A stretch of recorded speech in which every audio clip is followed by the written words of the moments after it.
मुनितो वीराय नित्यं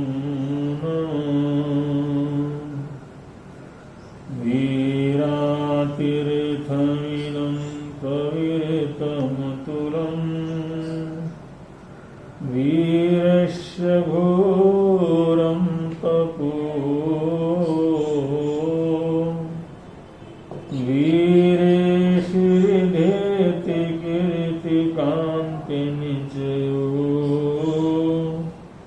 हे वीरभद्रं दिश नावेयानिजिनेश्वरात्रिभुवने धाता चतुर्विंशति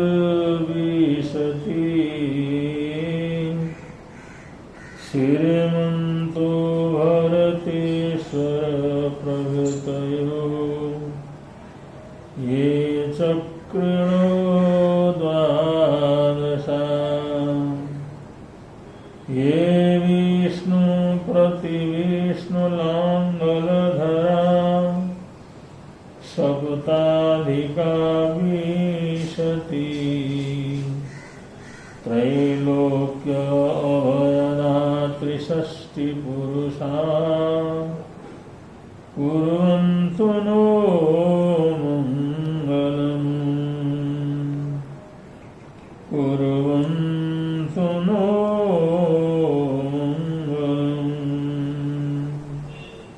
कैलासे वृषभस्य निर्वृतिपुरी वीरस्य पापुरी चम्पायां वासुपूज्य जिनपते सम्मेदशैलेर्हता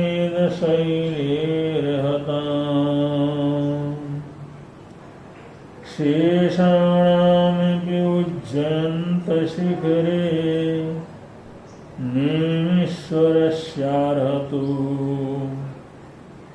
नेमावनय प्रसिद्धविभवा कुर्वन्तु नो मङ्गलम् कुर्वन्तु नो मङ्गलम् कुर्वन्तु नो मङ्गलम्।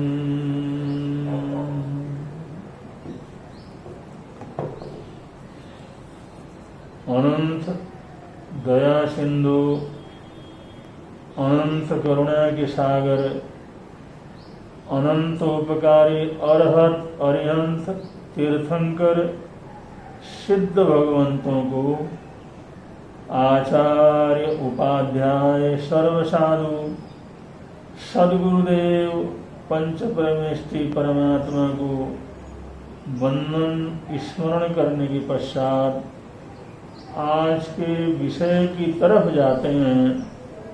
आज का विषय है जन्म और जीवन। आज हम विषय में विचार करेंगे जन्म और जीवन।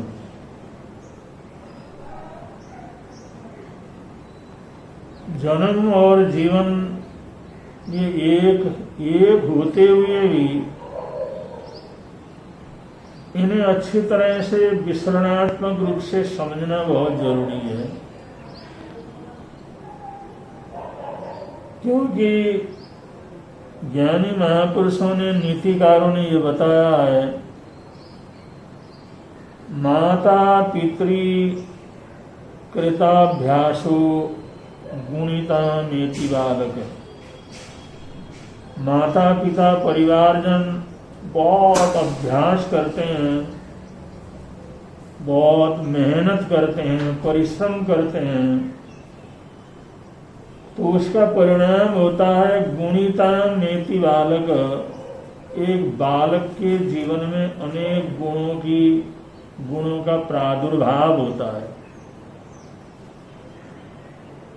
न गर्भच्युति मात्रेण पुत्रो भवति पंडित। सिर्फ जन्म देना ये माता पिता होने का पूरा साफल्य नहीं है। माता पिता तो वो हैं जन्म के साथ उसको जीवन भी प्रदान करें। जीवन सिर्फ जीने का नाम नहीं है, सिर्फ श्वास लेना जीवन नहीं है, सिर्फ पेट भरना और निंद्रा लेना इसको जीवन नहीं कहते। जीवन कुछ ऐसा होता है जो उपयोगी होता है, आदर्श होता है, संतुष्टि शांतिदायक होता है, अनेक सफलताओं को अपने जीवन में सफल करने वाला होता है। तो ऐसा जीवन ही जो है वास्तव के अंदर जीवन कहलाता है। और जन्म की सार्थकता भी इसी में है कि जन्म लेकर के कोई जीवन का इतना ऊंचा निर्माण करे। इसलिए शास्त्रकारों ने यहां बतला दिया, न गर्भ च्युति मात्रेण, केवल गर्भ धारण करना, गर्भ को पालना, जन्म देना, यही जो है माता पिता का कर्तव्य पूरा नहीं होता। इससे कोई वो पुत्रवान पुत्रवती या संतानवान नहीं होते।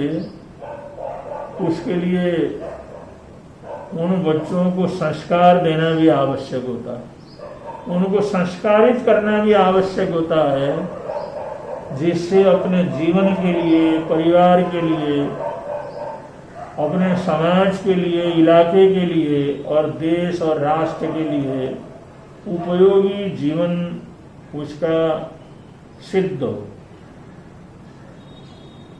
तभी जन्म देने का या माता पिता होने का उस सद्भाग्य वो पूरा कर सकते हैं। इसलिए बड़ी विचित्र बात आगे जो है नीतिकारों ने कही है, माता शत्रु पिता बैरी। वो कहते हैं माता शत्रु के समान है और पिता बैर विरोध करने वाले बैरी के समान है। ये नीतिकारों के बड़े कठोर वचन हैं और ऐसे वचन हर जगह पर देखने को नहीं मिलते। इस श्लोक के अंदर स्पष्ट रूप से कहा है, माता शत्रु और पिता बैरी। माता शत्रु के समान है, पिता बैरी के समान है। कौन? एन बालो न पाठिता, जिन्होंने बालक को संस्कारित नहीं किया। अगर जन्म दे करके छोड़ देते हैं, सिर्फ उसको थोड़ा सा पालन पोषण करके पेट भरने पर लायक बना करके छोड़ देते हैं और उसको किसी प्रकार के संस्कार, विद्या, सामर्थ्यता वह सब प्रदान नहीं करते, उन्हें जो पढ़ाते नहीं है, उन्हें पढ़ लिख करके साक्षर और विद्वान नहीं बनाते हैं, अच्छे संस्कारों से उसके जीवन को संस्कारित नहीं करते, तो ऐसे माता पिता नहीं, वो उस बालक के शत्रु और दुश्मन के समान। एक शत्रु हमारा इतना नुकसान नहीं करता, एक जो बैरी हमारा इतना नुकसान नहीं करता, जितना कि हमारे को संस्कार न देने वाले, सही रास्ते के ऊपर न चलाने वाले, हमारे को जन्म दे करके वैसे ही दुनिया के अंदर छोड़ देने वाले, वो माता पिता उनके जीवन के लिए दुख के कारण होते हैं। इसलिए कहा है, साथ ही कहा है, माता शत्रु पिता बैरी ए न बालो न पाठित। अगर उस बच्चे का पठन पाठन नहीं करता है, उनको जो अच्छे संस्कार नहीं देते, उसको शिक्षा नहीं देते, उसको समाज के लिए, परिवार के लिए उपयोगी नहीं बनाते हैं, तो ऐसे माता पिता आदरणीय नहीं, शत्रु और बैरी के समान क्या करते हैं, होते हैं।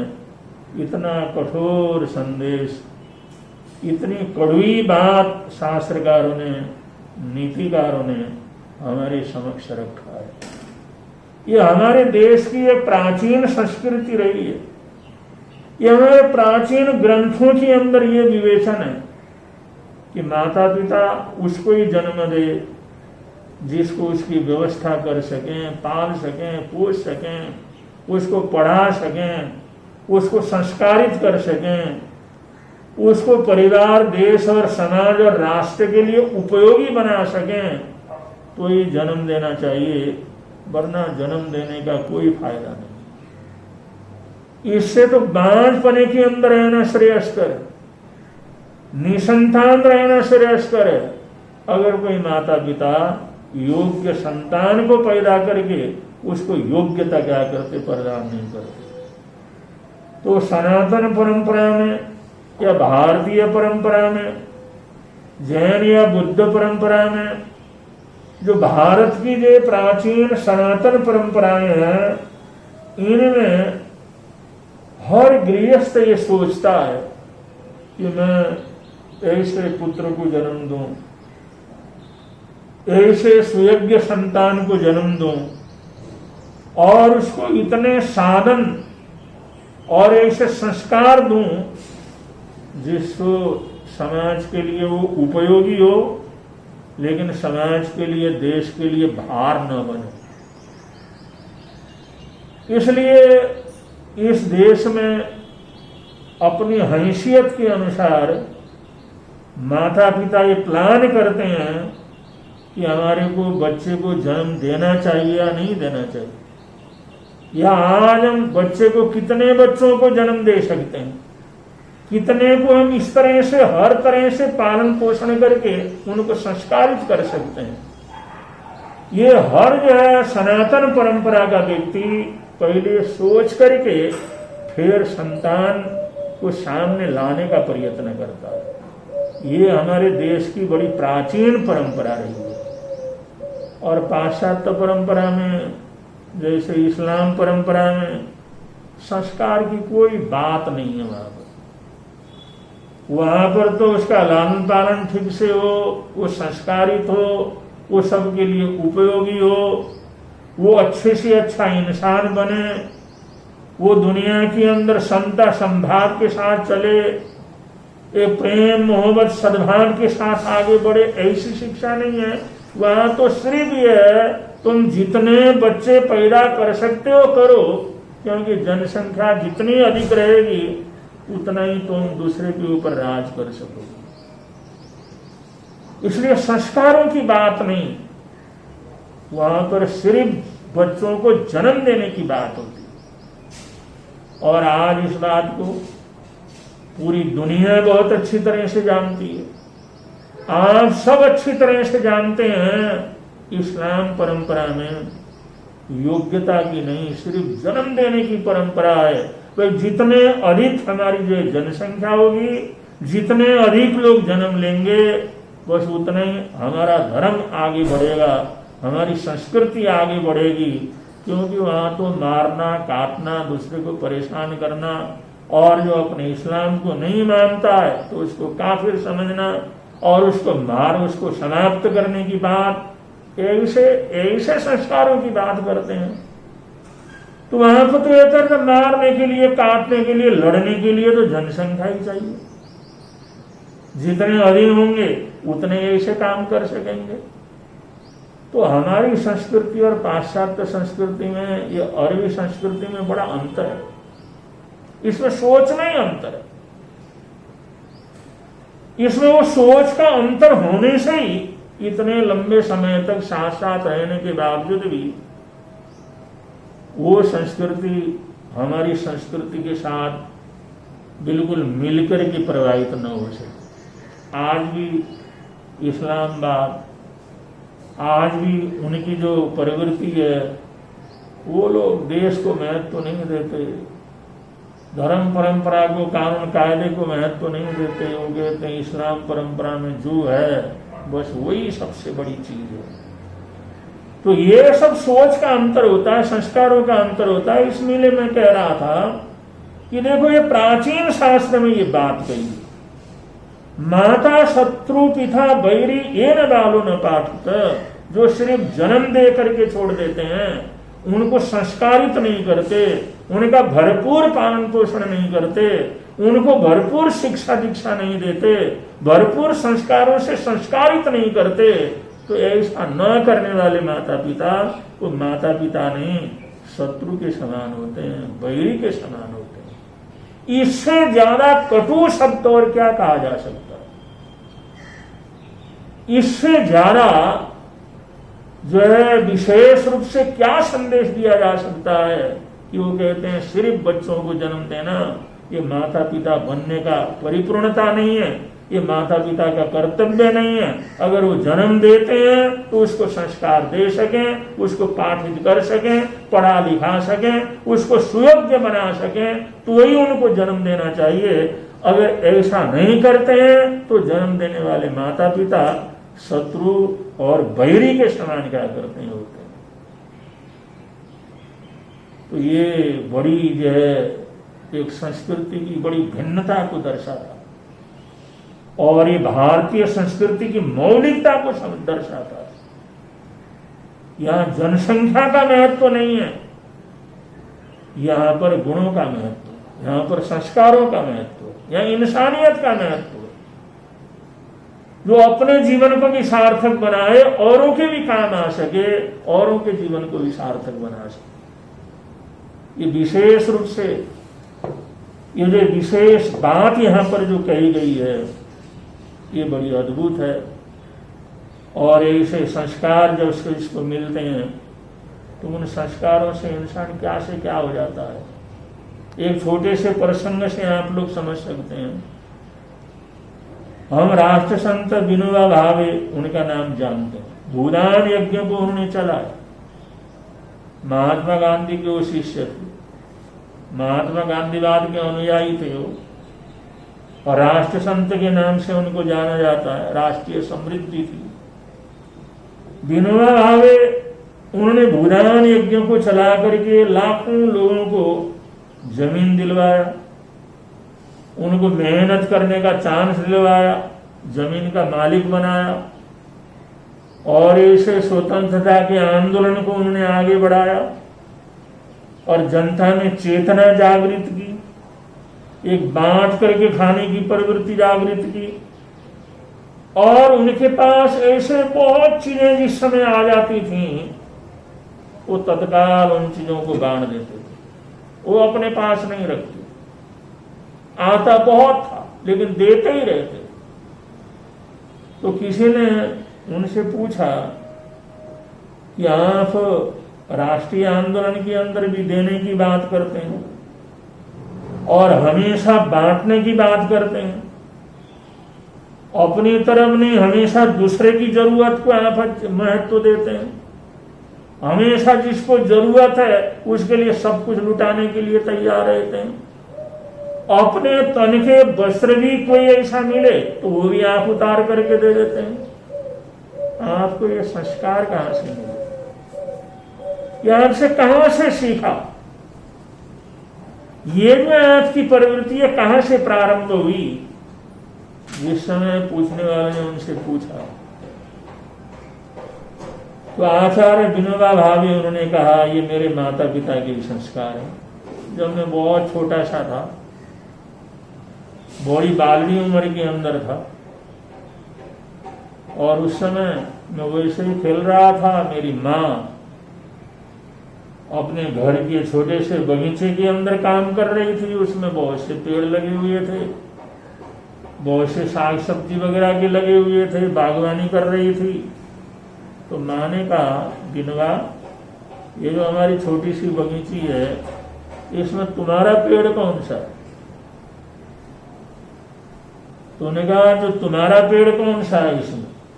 उन्होंने कहा ये पेड़ मेरा। तो माँ ने कहा भाई ये पेड़ तो फलाने ने लगाया, तुमने लगाया, तुमने इसकी सेवा की। जब तुमने उसको बोया ही नहीं, जब लगाया ही नहीं, उसकी सेवा ही नहीं की तो तुम्हारा कैसे हुआ? अपना पेड़ तो होना चाहिए बगीचे के अंदर। तो मैंने कुछ वहां पर पेड़, पपीते के पेड़ वहां पर पौधे लगाए, माँ बड़ी खुश हो गई और उसने पेड़ के जो पपीते के पौधे मैंने लगाए और पौधे लगाए तो जितनी मेरे को बड़ी तसल्ली हो गई, प्रसन्नता हो गई, खुशी हो गई, एक अपनापन होगा। ये दो जो मैंने पौधे लगाए हैं ये मेरे वृक्ष हैं। और माँ भी कहती थी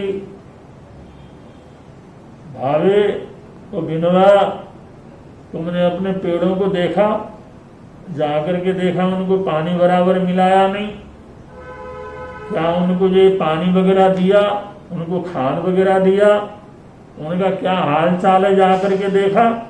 तो मैं फटाफट बिस्तर से उठता था और भागता था बगीचे की तरफ और जाकर के उनको पानी देता था, उनका सार संभाल करता था। माँ कहने लगी जिसको तुमने बोया है उसका सार संभाल करना तुम्हारा काम। और इस काम के अंदर मुझे बड़ा आनंद आने लगा और ऐसे ही कुछ समय व्यतीत होता चला गया।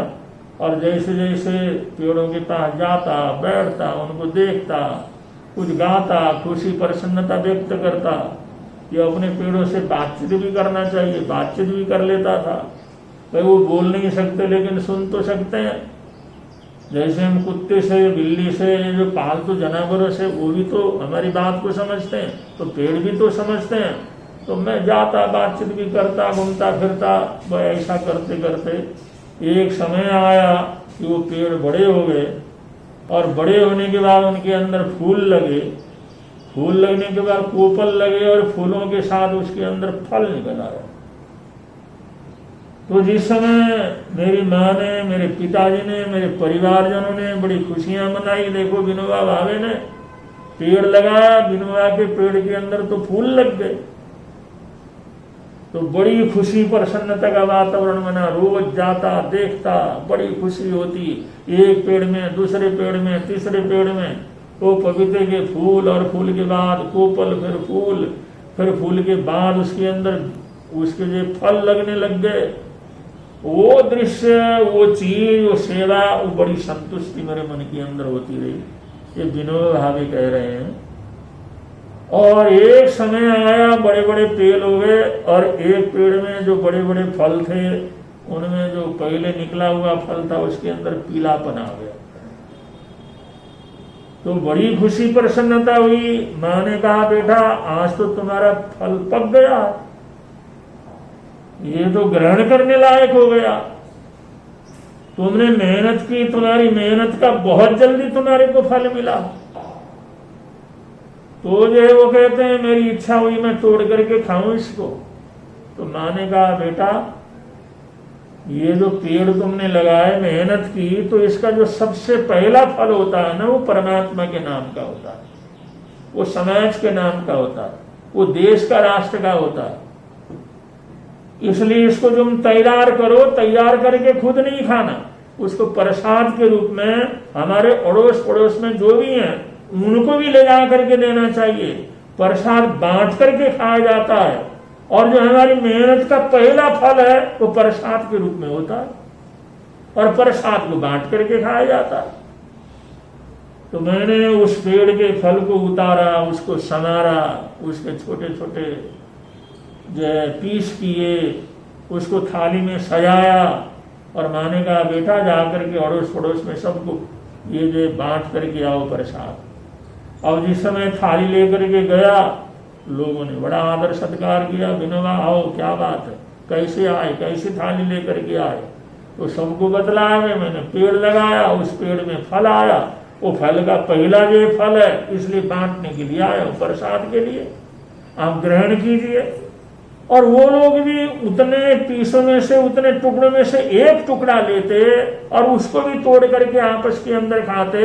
वो कहता और ले लो, उनका प्रसाद है, कोई ना, हमने परिवार में एक ले लिया और सब थोड़ा थोड़ा खाते और बड़ी प्रशंसा करते विनोबा तुम्हारा फल तो बहुत ही अच्छा, तुमने कितनी अच्छी बात कही, पहला जो फल था उसको तुम प्रसाद के रूप में बांट रहे हो, तुमने कितनी मेहनत, इतनी छोटी उम्र में पेड़ भी लगाया, सेवा भी की, उसका फल भी आया और वो पहला फल बांटने के लिए आए हो।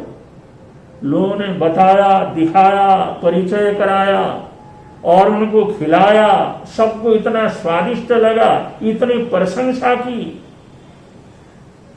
विनोबा भावे कहते हैं उसी समय से मेरे मन के अंदर ये बांटने की, दान की, परोपकार की, सेवा की, ये मेरे जीवन के अंदर बीज पड़ गए। उसके अंदर ऐसी खुशी प्रसन्नता मेरे को मिली, इतनी खुशी प्रसन्नता मेरे को मिली, ऐसी खुशी मुझे कभी किसी समय मिली नहीं। बस वहीं से मेरे को संस्कार पड़े और आगे भी जैसा जैसा मौका हुआ इसी प्रकार का काम करता रहा, तो लोगों का बड़ा सहयोग उसके अंदर मिलता रहा, सद्भावनाएं मिलती रहीं और लोगों ने इतनी प्रशंसा की और इतना मान सम्मान मेरे को दिया कि यही चीज, यही संस्कार और यही आचरण जो माँ ने मेरे को सिखाया था, मेरे पिता ने सिखाया था, वही आचरण मेरे जीवन का एक नित्य नियम बन गया और उसी वजह से मैं संत जीवन की तरफ आगे बढ़ा और आज भी मैं खुशी खुशी उसी काम को कर रहा हूं। तो ये सब सरकार मेरे संस्कार, मेरे माता पिता के संस्कार है। अगर वो मेरे हाथ से पेड़ न लगवाते, उसकी सेवा न करवाते, उसका फल न आता, वो फल न बंटवाते, वो प्रशंसा मेरे को न मिलती, तो शायद मैं कुछ नहीं कर सकता। मैं भी दुनिया के साधारण लोगों की तरह जीता, लेकिन आज मेरे जीवन के अंदर ये सब करके बड़ी संतुष्टि होती है। तो ये सब उन माता पिता के संस्कारों का परिणाम। तो यही बात यहां पर शास्त्रकार कहते हैं, संतान को जन्म देना पर्याप्त नहीं है। सिर्फ जन्म देने से माता पिता नहीं कहलाते, उनको संस्कार भी देना, उनको पाठित भी करना, उनको सही रास्ता भी बतलाना और उनको परिवार, समाज, राष्ट्र का उपयोगी बनाना, ये वास्तव के अंदर जन्म और जीवन ये दोनों ही मिल जाते हैं, तभी जाकर के जीवन सार्थक होता है। सिर्फ जन्म से सार्थक नहीं होता, उसमें जीवंतता आना बहुत जरूरी है। तो ये जीवंतता हमारे जीवन के अंदर आती है, तो इसी से हमारे जीवन की शोभा बढ़ती है। अगर ये बड़े से बड़े कुल में जन्म लेकर के भी, बड़े से बड़ा रूप सौंदर्य प्राप्त करने के बाद भी और बड़ी से बड़ी समृद्धि वगैरह प्राप्त करने के बाद भी अगर हमारे जीवन के अंदर ऐसे सुंदर संस्कार नहीं है, ऐसे संस्कारों की समृद्धि नहीं है, तो वो जीवन कभी आदरणीय और अनुकरणीय नहीं होता। वो जीवन आदरणीय अनुकरणीय तभी बन सकता है जब उसके अंदर इस प्रकार के संस्कार हो, और ये संस्कार माता पिता ही क्या कर सकते हैं, दे सकते हैं, और ये देना उनका अपना कर्तव्य है। राजा और महारानी मदालसा, उसके अंदर ऐसे ही थी, मदालसा ने कहा हम जैसा चाहे बच्चों को बना सकते। राजा कहते थे राज परिवार में जो जन्म लेगा वो तो राजा ही बनेगा। सती मदालसा का कहना था नहीं, हम जैसे संस्कार देंगे बच्चा वैसे ही बनेगा। और मदालसा ने जो जो बच्चे आए उनको ऐसे संस्कार दिए, सारे सन्यासी हो गए। राजा ने बड़ा प्रयत्न किया भाई राज वैभव को संभालें, भोग की तरफ चले, लेकिन मदालसा ने ऐसे उनको संस्कार दिए, ऐसे संस्कारित उनको किया, जो भी बेटा आया, बड़ा हुआ, नौजवानी के धरातल के ऊपर पहुंचा, वैराग्य भावना को लेकर के सन्यासी और उदासीन रास्ते के ऊपर चल पड़ा। तो राजा ने हाथ जोड़ करके सती मदालसा से प्रार्थना किया, भाई एक तो ऐसा लड़का तुम तैयार करो जो इस राज सत्ता को संभाले। तो आखिरी बालक को मदालसा ने ऐसे राजकीय नीतियों को सिखाया, ऐसे संस्कार दिए और ऐसे संस्कारों से उसको संस्कारित किया, वह बालक राजा का अनुकरण करते हुए वो एक राजसी गुणों से संयुक्त होकर के वो राजा की सत्ता को संभालने लायक प्रसिद्ध वो राजा बना। तो माता मदालसा ने दुनिया को ये बतलाया, माता चाहें अपने बच्चों को उसी तरह के संस्कारों से संस्कारित कर सकती, और वो जन्म देने से पहले ही जब वो बच्चा पेट में रहता है उसी समय से उसको संस्कारित कर सकती है, उसी समय से उसको घड़ना वो प्रारंभ करती है। जैसा संस्कार देना चाहें, जो बनाना चाहें, वो गर्भावस्था में वही संस्कारों का एक बीजारोपण अपने आने वाले बच्चे के जीवन के अंदर कर सकती है। ये नारी के अंदर ऐसी महान ताकत है, ऐसा बल है, वो जैसे चाहे उस तरह के बच्चे को तैयार करने की ताकत उसके अंदर है। लेकिन उसके लिए सबसे पहले खुद को संयमित होना बहुत जरूरी है, खुद को जो सामर्थ्य होना बहुत जरूरी है। अगर उनकी सामर्थ्यता रहती है तो किसी भी प्रकार के संस्कारों से संस्कारित करके उनको मनचाया स्वरूप उनको प्रदान कर सकते हैं। जैसे कुम्हार कच्चे मिट्टी के घड़े को जैसा बनाना चाहे वैसे ही बना सकता है। तो ये बात हमारे संस्कृति में, हमारे नीतिकारों ने, भारतीय संस्कृति में ये बड़ा महत्वपूर्ण संस्कार है। माता पिता अगर बच्चे को इंसानियत का पाठ पढ़ा सकते हैं, संस्कार दे सकते हैं, समाज के लिए उपयोगी बना सकते हैं, उसको ऐसा महान आदर्श बना सकते हैं तो ठीक है, वरना जन्म देना मात्र कोई जीवन की सफलता नहीं है। उनको जीवन देना ये सबसे पहली सफलता है। ऐसे संस्कारों को लेकर के बढ़ेंगे तो यहाँ भी आनंद रहेगा, पर्व के अंदर भी आनंद रहेगा। इन्हीं मंगल कामनाओं के साथ, सद्भावनाओं के साथ आज के प्रवचन को विराम दे रहे हैं। बोलिए भगवान महावीर स्वामी की जय।